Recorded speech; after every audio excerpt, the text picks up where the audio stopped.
It's one of the issues I deal with in my book, The Messiah Factor, which looks at some of the ways in which these rabbinic objections to Jesus can be dealt with. Right. And also in Isaiah 6, where you have, Isaiah 9, verse 6, where it says, "Unto us a child is born, unto us a son is given, and his name shall be called Wonderful Counselor, Mighty God, Everlasting Father, Prince of Peace." So he's going to have a name. This child, this son who's given, will have a name which is El Gibor, Mighty God, Avi Ad, which means Everlasting Father. So logically, how can he be a son and the Everlasting Father at the same time? It doesn't make sense. Yeah. But in the light of the New Testament, where we read that Jesus became flesh and God amongst us, we can see that he is both the Son, born as a son. God so loved the world that he gave his only begotten Son, that whoever believes in him should not perish but have everlasting life.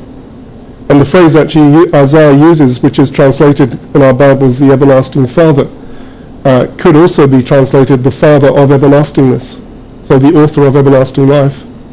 So the Son who's born is actually the author of everlasting life. Right. And these are a number of instances you see in the Hebrew Scriptures which show that the concept of God as a triunity as well, God as a three-in-one, which is another big issue we could spend all day looking at. It's interesting you brought that up, because we've got an email here which from Jill, and she says this: we are somewhat messianic in our lifestyle, but I have read that not a few messianics are turning to Judaism, and this is often because they start to believe that a triune God is a pagan concept. Yeah. And therefore they may still believe that Jesus is the Messiah but not God. So the question from that she would like to ask you is this: are the truths of the Trinity, as we term the Godhead, and the deity of Christ the main stumbling blocks to Jews receiving Jesus? Yeah, on a theological level, definitely.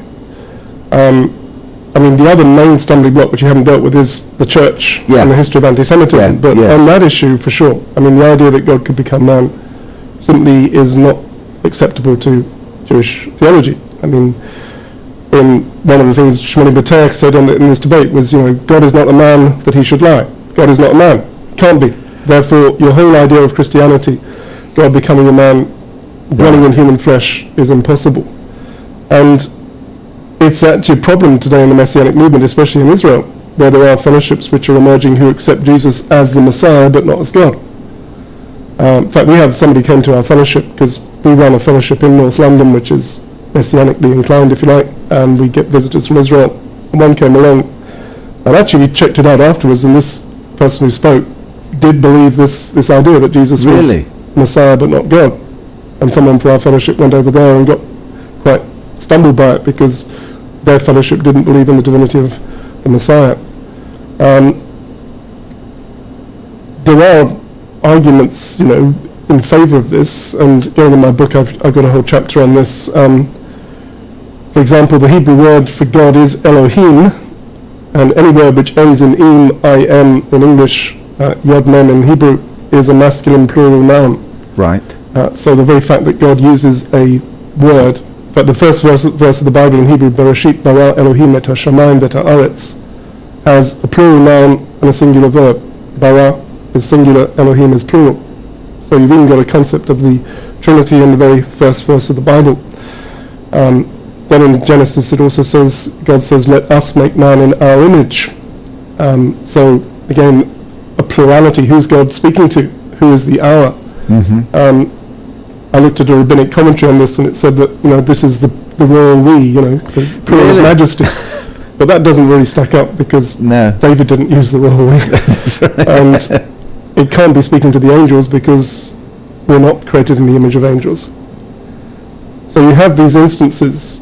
Now, the main prayer of Judaism is the Shema, Deuteronomy 9, verse 6. Deuteronomy 6, verse 4. Let's get it right. Shema Israel Adonai Eloheinu, Adonai Echad. Hear, O Israel, the Lord our God, the Lord is one. And the word Echad, which is used there, is a word which does mean one, but it also is used elsewhere in the Bible of a divisible unit of one. Okay. So in Genesis 2, verse 24, we read of Adam and Eve that they became bazar echad, one flesh. Right. So they were two people, but they became one flesh through marriage. There's another verse which speaks about Israel standing up as ish echad, one man, but there were many people. There's another word which is used of one, which is yachid, which is an absolute indivisible unity, which is used when God says to Abraham, take your son, your only son, ben Yachid, Isaac, and offer him as a sacrifice. So Isaac was only one, he couldn't be divided into several.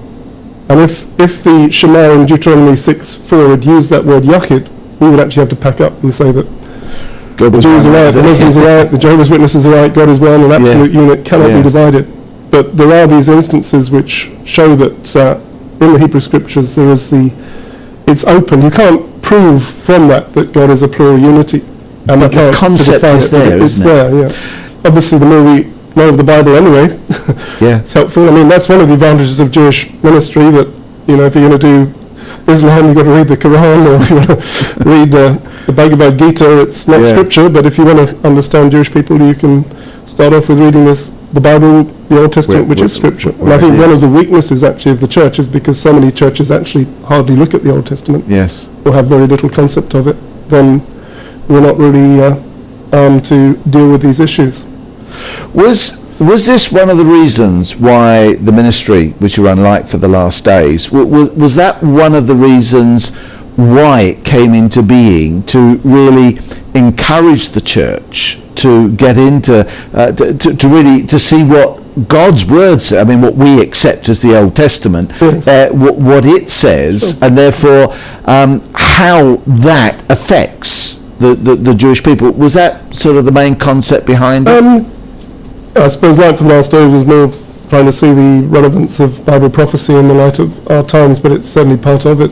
And I think, you know, part of our ministry at the Bridge in Golders Green is certainly to do that. I mean, we deal with these issues quite regularly on issues which show the Jewishness of Jesus, the relevance of the Old Testament, understanding, for example, Isaiah 7:14, we'll be doing that one, the virgin birth, which again Judaism says it was just a young woman who gave birth to a son. It wasn't the significance which Matthew puts on it, and to show in context why it actually is the virgin birth.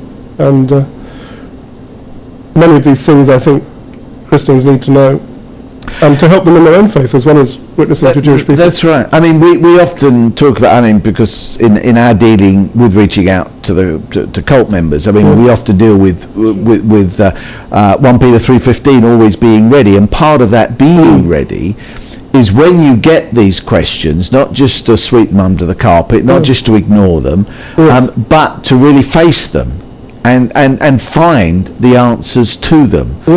So is this, I mean, you've got the website and it's coming up on the screen there, and Light for the Last Days, is that the sort of place they can go to find help in answering some of these issues, so they can learn, so they can communicate it with other people? Yeah, absolutely. Yeah. And I think also even, you know, with Muslims, a lot of the same issues actually come up with Muslims on these kind of things, especially the unity of God, and can God be a triunity of some of the same arguments which you'd use with Muslims, you can actually see it in dealing with Jewish people.